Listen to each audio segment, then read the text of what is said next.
Hi class and welcome to our lecture 2 in special topics in financial management, which is all about financial modeling and technique. Valuation technique rather. So when we talk about the word financial modeling, it is basically the way we do analysis of complex financial data. Kasi nga when we are trying to do modeling, this is the time that we make investment decisions. And also, valuation techniques, it helps us to determine the fair value of assets, no? And of course, when we're going to acquire other companies or do merging, and also it can be used for future investment opportunities.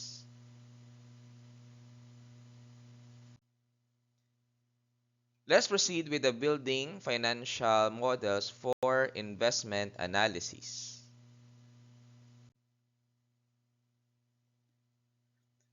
Sabi dito, financial models play a crucial role in the world of finance, no? Enabling professionals to analyze complex data and make informed investment decisions. These models serve as a structured framework to understand the financial implication of various scenarios and aid in the evaluation of potential investment opportunities. So, syempre, syempre yung mga professionals natin, no? Whenever they do decision, it should have a reliable data or base data. Of course, they are trying to calculate the risk dahil nga for every investment that they will decide on ay meron siyang mga risk, no? And syempre, we don't want to have a higher risk, no, in our investment decision. Kaya talagang they really try to evaluate so that they can able to minimize the risk. Okay? At lalo na ma-maximize natin yung mga investment opportunities. Okay?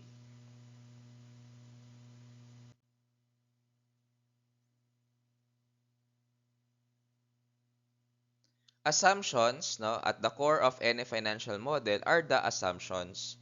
So these are the inputs that drive the model and reflect the variables that may influence the investment performance. Sabi din dito, assumptions can cover a wide range of factors such as the revenue growth rates or pagtaas nung sales natin, the cost structures, or saan ba nanggagaling normally yung mga costs natin, whether that is a direct cost or indirect cost. Of course, we have to consider the inflation rate. If we will try to base it in the Philippines, our average inflation rate is around 4 to 8%. Of course, as well as the interest rate, we have to consider that whenever we're going to put our money in short-term financial instrument and even long term rather. And of course, we have to consider the market trends, what industry will be on demand, what industry will go into the saturation or decline stage. So we have to consider that. Sabi nga dito, it is crucial to base assumptions on credible data and industry research to ensure the model's accuracy and reliability.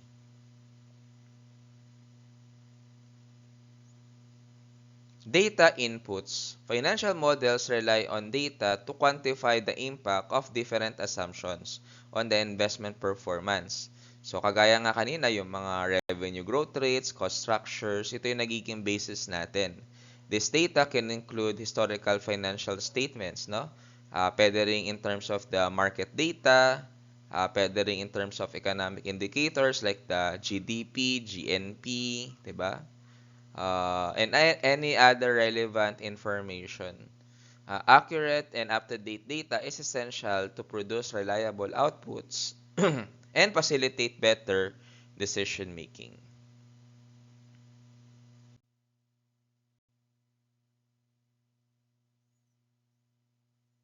Also, we could maximize the use of formulas, no? Sabi nga dito, formulas are mathematical relationship that connect the assumptions and the data inputs to the output matrix. These formulas are at the heart of the financial model and enable us to project future financial performance based on the input variables. So, common financial formulas include yung revenue calculation, no? Expense projection, okay? Kasi we are trying to forecast the sales and also project the expenses. And even the net present value, no? Calculation if we're going to invest in a project, how much will be the inflow and outflow of cash of this project or even investments. And of course, commonly we use the financial ratios. Next is the what we call output metrics, okay? So the ultimate goal of building a financial model is to generate valuable output metrics that aid decision making. So these metrics can include the net present value, the internal rate of return, or how much of the investment, no, will go back, how many percent of that. We have also the payback period. It talks about how long, no, we going to get our investment. Also, we have the profitability index, which talks about the average profit or the profit, no, that we get, no, from our business or investment. These metrics help us the feasibility and profitability of an investment opportunity.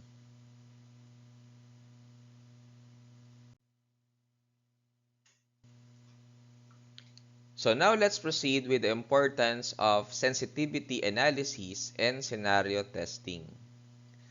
So sabi dito, financial models are inherently subject to uncertainty, okay? As they rely on assumptions about the future. So therefore, no, sensitivity analysis involves changing one or more assumptions, no, while keeping others constant to understand how sensitive the model is to those changes. So just like what is mentioned, we are trying to involve, no, different assumptions so that we could able to know and understand if there will be some changes, what will be the possible result. And moreover, sabi din dito, scenario testing involves running the model under various scenarios, such as the optimistic, or for example, maganda yung market, or what if, no, the market is down. Okay? What will be the scenario or if that is the situation? And the base case scenario. These are scenarios that happened already. If we will apply the past, cases, then what will be the output, no, or outcome of that? This is to gauge the potential outcomes under the different conditions.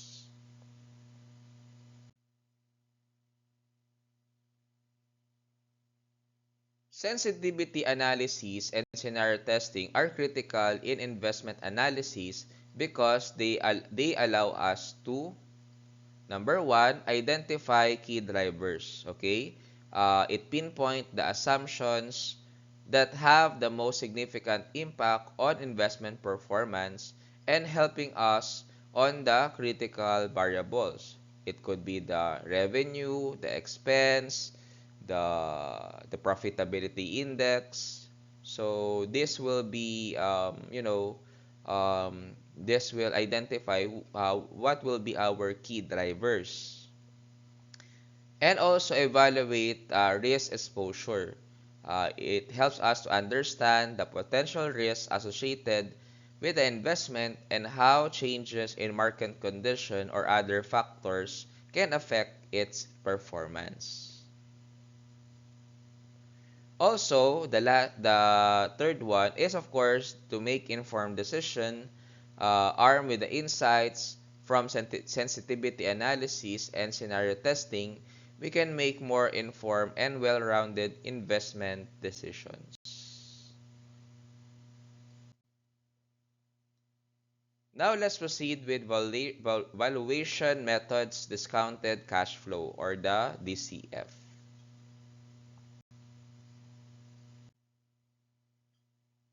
One of the fundamental valuation techniques used in financial analysis is the discounted cash flow method. So, sabi dito, DCF is based on the principle that the value of an investment today is determined by the present value of its future cash flows. This approach is widely used because it considers the time value of money, providing a more accurate and comprehensive assessment of an investment's worth. So, of course, no, kagaya nga ng sinabi, no, we are considering the value of money, or the time value of money, in doing the discounted cash flow. Kasi we are trying to know ano ba yung magiging present value nung future cash flow natin. Okay? So, let's say if I invest 1 million today, what will be the value of 1 million after, let's say, 5 years?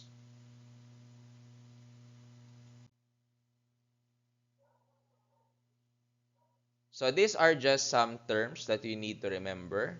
Time value of money. Okay, it is the concept of the time value of money recognizes that money available today is worth more than the same amount in the future. Okay, so it talks about what will be the future of the amount. This is because money can be invested and earn returns over time. DCF takes into account by discounting future cash flows back to their present value using a discount rate. So, yun no, sabi nga dito no, yung DCF daw or discounted cash flow is tinitake daw nila into account yung future cash flow no to their present value. Na yun nga kagaya nito no na magkano ba ang halaga ng future amount no if we're going to base that in the present.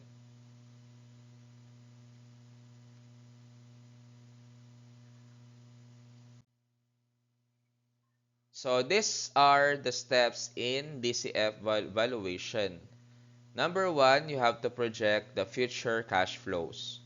Okay? The first step in DCF valuation is to estimate the future cash flows the investment is expected to generate over a specific period. These cash flows typically include the operating income, of course, the capital expenditures, or what will be our investment on the equipment. It could be a, an asset, no? And even the changes in the working capital or the funds for our day-to-day operation. Next is determining the discount rate or the cost of capital. The discount rate, also known as the cost of capital, represent the required rate of return expected by the investors based on the risk of the investment. It considers such as the risk-free rate, the market risk premium, and the investment systematic risk or the beta. So, risk-free rate, ito yung from the keyword risk-free, kumbaga walang risk, no? May sure ka ng return. Market risk premium, ito yung ito yung parang magkano ba yung possible maximum no na kikitain or pinaka premium na kikitain no ng investment mo. And the investment systematic risk, which talks about the flow of the stock market, no? The ups and down of the stock market.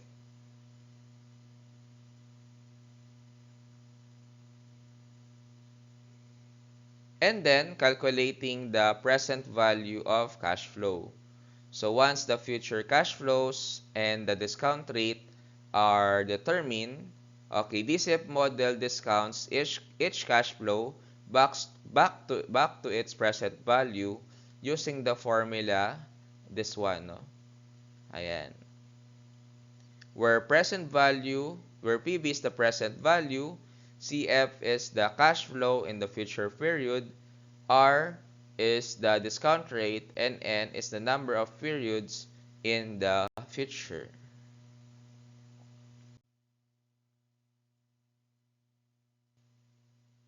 So let's proceed with the terminal value. So sabi nga dito, in most cases, cash flows are projected for a finite period, okay? But businesses are assumed to continue beyond that period. So to account for the value of the business beyond the projection period, a terminal value is calculated. So ito naman yung value na kunyari 10 years yung projected mo. So beyond 10 years, what will be the value, no, of your investment? And also we have the net present value. So this is the final output of the discounted cash flow valuation.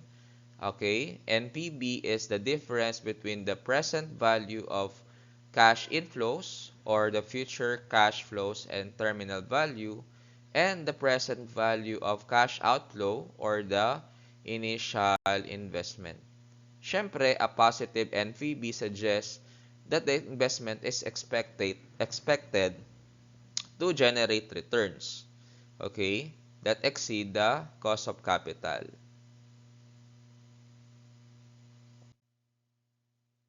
So, key advantages of DCF. First one is comprehensive, no? DCF considers all the future cash flows, providing a comprehensive view of the investment value. Second is time value of money. It accounts the time of value of money, offering a more accurate valuation. Also, flexibility. DCF can be applied to various investment types, including the projects, no? Pagtatayo, for example, ng planta, even merging or acquiring companies, and even buying of financial instruments like stocks and bonds. However, DCF has some limitation. Number one, assumptions. It heavily relies on assumptions, making it sensitive to accuracy of projections. Complexity. Building DCF models can be complex and time-consuming. And also, subjectivity. The selection of discount rates and assumptions involves some subjectivity.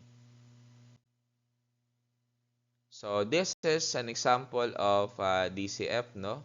To better understand the practical application of the discounted cash flow method, let's walk through a case study where we will use DCF to value an investment project. So, scenario, company XYZ is evaluating a new project that requires an initial investment of $1 million. The project is expected to generate cash flows of the following, no, over the next 5 years, 300, 400,000, etc. The company's cost of capital representing the required rate of return of 10%. So, step 1, projecting future cash flows. Start with this evaluation over the next 5 years. Step 2, determine the discount rate or the cost of capital. On this case, it is 10%. Okay? This rate represents the minimum rate of return that the company expects to earn to compensate the associated risks. Step 3, calculating the present value of cash flows. We calculate the present value of each future cash flow using the DCF formula. So as you can see, the present value of cash flow for the following years are this one.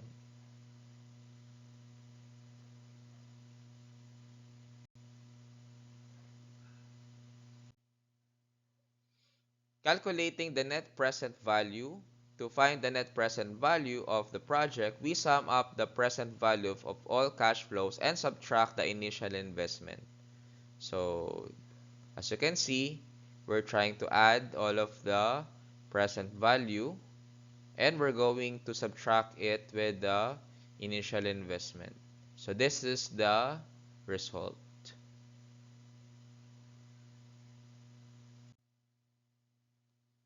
Interpretation. A positive NPV of approximately $800,000, etc., suggests that the project expected future cash flows exceed rather the initial investment cost. This indicates that the project is potentially a good investment as it is expected to generate returns that exceed the company's cost of capital, which is 10%.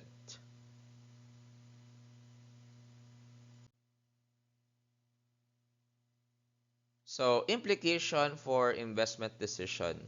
So, based on the DCF analysis, the project appears to be financially viable.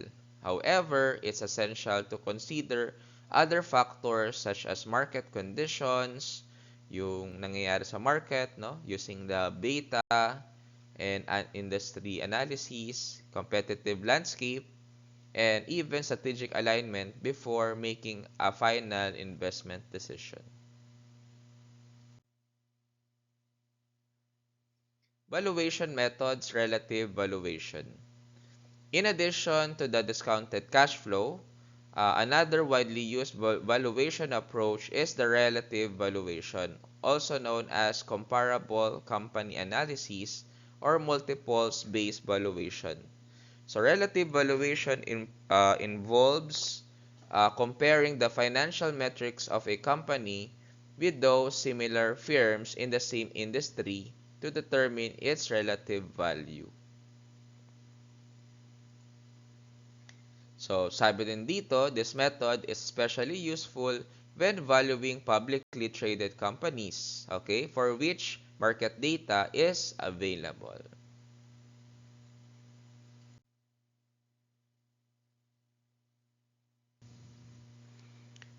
So, first is comparable company analysis.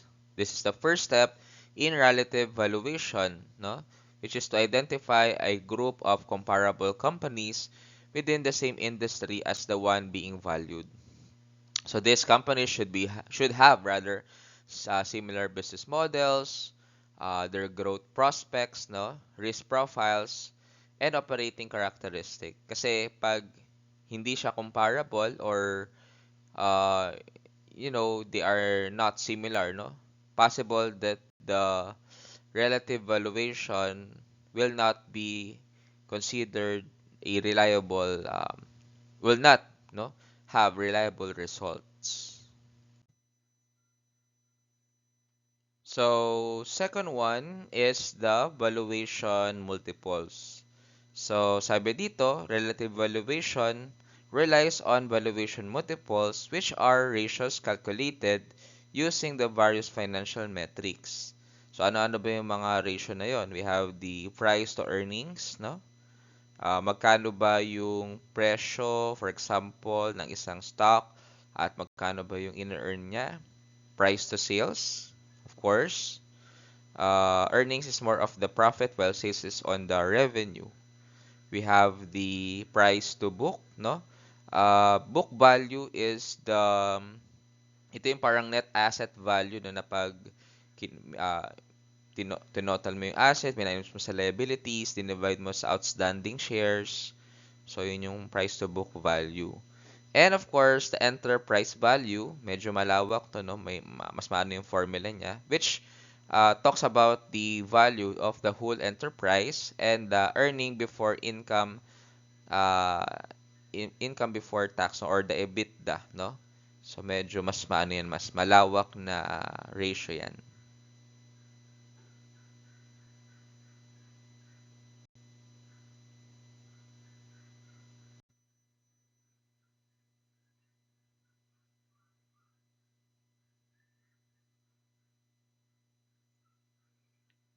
So third is calculating valuation multiples, no? Of course, as we mentioned a while ago, we need to do the calculation. For example, the price earning ratio, no, is calculated as market price per share and earnings per share.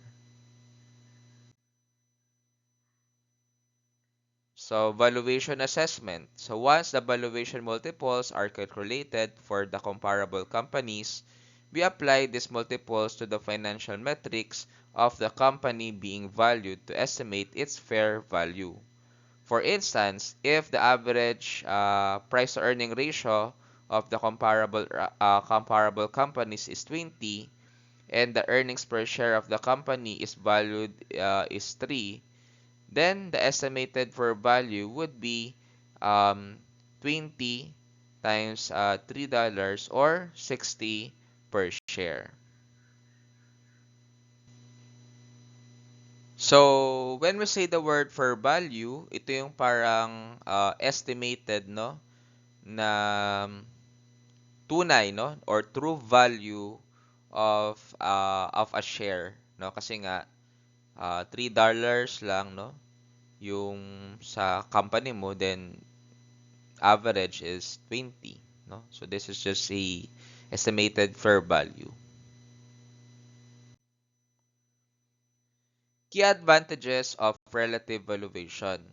Number one is market driven. Relative valuation is based on real market data and reflects the prevailing investor sentiments towards similar companies. Simple and quick because it is relatively simple and quicker to perform compared to more complex valuation methods like the DCF. Industry insights, analyzing comparable companies, provides valuable insights into industry trends and the company's competitive positioning. However, relative valuation has some limitations. So first is subjectivity.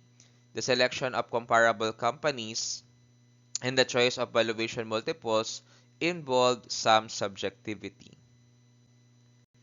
Limited applicability. It may not be suitable for valuing companies with unique or specialized business models. And of course, third, market fluctuation. Valuation multiples can fluctuate based on market sentiment and economic conditions.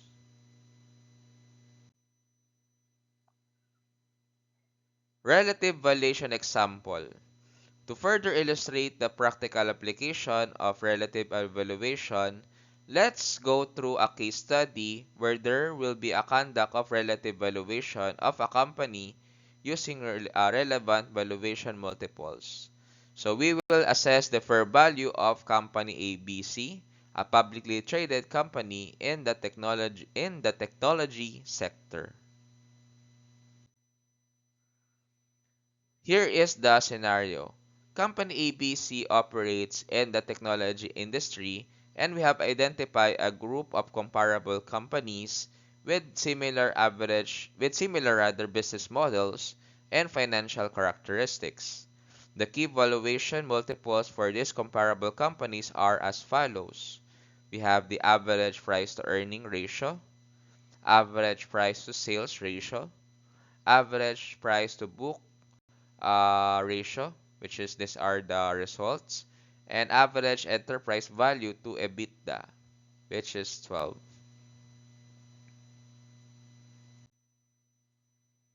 So let's gather the relevant financial data for company ABC. So these are the data for company ABC.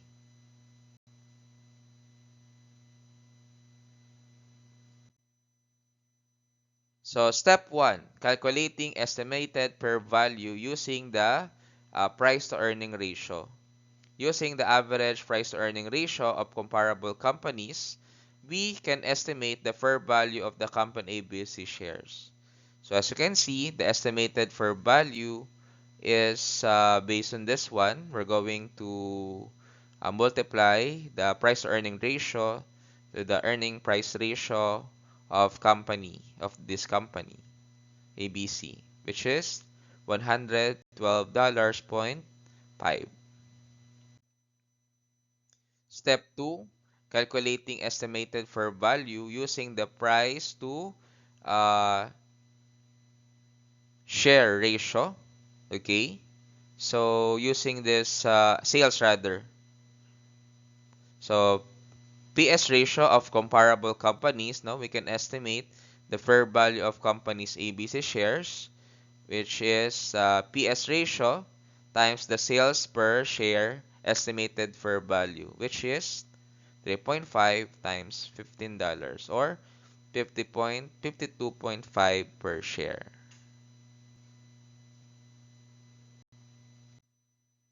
Step 3, calculating the fair value using the price to book value per share. Okay, so as you can see, this is the PB ratio and book value per share, which is 4 times the $10. So it shows that the fair value is $40 per share. Step 4, calculating the EB, no? The EB EBITDA ratio. Okay? So as you can see, the average, no, is 12, while the EBITDA ratio of per share value of company ABC is $6. So the fair value is $72 per share. So step 5, weighted average fair value to arrive at a final estimate fair value. We can take the weighted average of the fair values obtained from the different valuation multiples. The weights can be based on the relative importance of each multiple or the confidence in the data used. So, pwede nating i-weight, pwede nating i-average, no, depending on you know, the condition or confidence of the data that was used. Suppose we assign equal weights to each multiple. So, as you can see, no, we just get the average, no, of those mentioned. Okay, so that is 25%. It shows that the fair value of this company ABC is $69.75 per share. Interpretation of the estimated fair value. Based on the relative valuation analysis, the estimated fair value of company ABC is approximately $69.75 per share. So, implication, this estimated fair value serves as a benchmark for investors and analysts rather to assess whether the current market price of the company ABC shares is overvalued or undervalued or reasonably priced, no? If the market price is significantly higher than the estimated fair value, it may suggest an overvalued stock, okay? While a market price below the estimated value it could indicate an undervalued stock. So parang yun nga, sa presyo, yung mga investors, check nila kung overpriced or underpriced or undervalued. Remember, relative valuation is just one of the many tools used in the valuation process. It is essential to consider other factors such as growth prospects, competitive advantage, and overall market conditions before making any investment decisions. So that's all, class, and thank you for watching.